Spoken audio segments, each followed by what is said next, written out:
Hi friends, very good afternoon. I will today be talking about how SIFs use a strategy in derivative called covered calls. But before that, we need to understand what exactly is a covered call, and I'm going to explain. Please understand, do not use derivatives as an individual and an HNI because they are high risk products. This is just for your education because in the end, SEBI has given a clear mandate that 90% of people who do FNO end up losing their money and their entire capital. And the losses in cases are sometimes even unlimited. So be very careful and only understand how SIFs use this strategy for a hedging tool to kind of mitigate and manage their portfolio risks. So let's get directly into the topic. Covered call. So what exactly is this? First understand what is call. So call is basically an option contract where you call or the person has a right to buy a certain price or stock at a future predetermined price. If it is favorable, he will exercise that option of buy, and if it's not, he will not. Now the other party to the contract is called call option seller, because if you are a buyer, somebody has to be a seller. So that seller has an obligation. That means he has to sell you at that predetermined price. So now coming to the discussion about how this thing goes. So in a covered call, let's say I'll take a proper simple example and make it more clear. Let's say for example, you want to buy, you are a portfolio manager and you have certain number of stocks with you in your portfolio which you want to kind of hedge.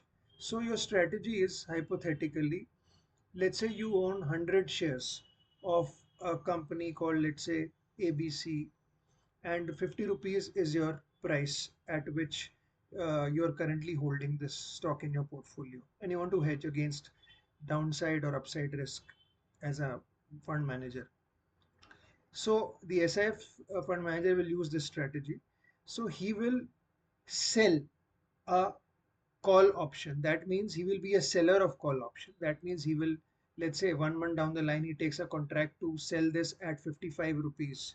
So when you sell a call option as a writer, you also receive a premium. Let's say you receive a premium of 2 rupees in this contract. So your total money that immediately you will receive is 200 rupees. Now let's understand various scenarios.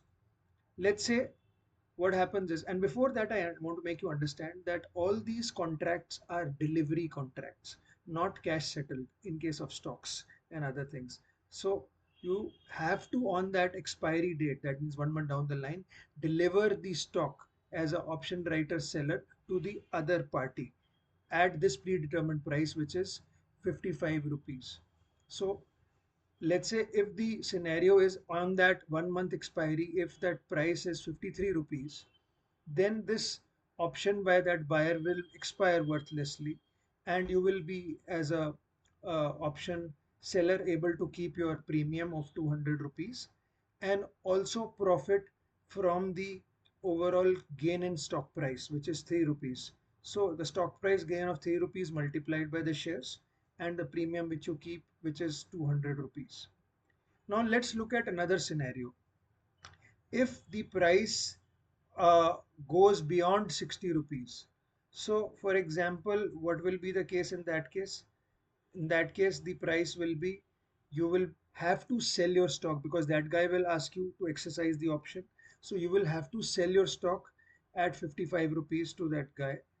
And basically the profit which you will make in this case is capped at the selling price, which is 55 rupees minus 50 rupees, because in any which ways you have to sell it to him at 55 rupees. You're making only 5 rupees per share profit plus rupees 2 premium per share. So 7 rupees per share you are making profit, even though if you could have made a profit of rupees 60 per share.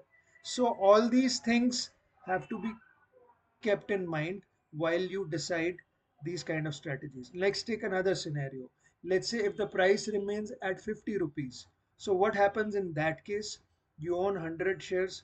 Let's say current price is 50 and 1 month down the price is 55. So the option will not be exercised. So you will still receive your PM premium of 200 rupees per total premium for these 100 shares.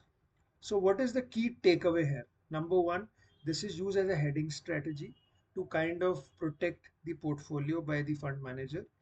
It is best for a neutral to slightly bullish outlook.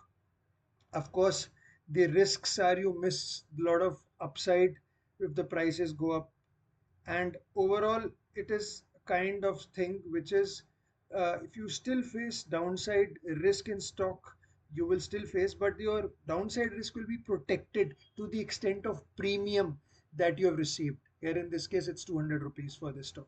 So it is a kind of hedging strategy to minimize your downside risk, and also there is a caveat that you will not have full profit in this, so it's a hedging tool.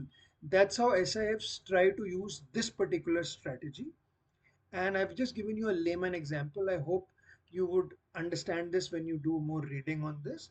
So this is a number, to conclude, a physically settled contract, and on expiry delivery has to happen, and you need to understand that this is a high risk thing if you do it individually, so don't do it. It's a red flag for yourself. For individuals HNI, only understand how these fund houses use these techniques to kind of manage the overall portfolio risk at portfolio level. Thank you. Take care. And this is not any advice. This is my take and educational initiative for you people. Kindly consult your expert before investing in SIFs or any kind of financial decisions, because they're also high risk products for only people who understand. I will not be responsible for any loss on account of content stated in this video. Thank you.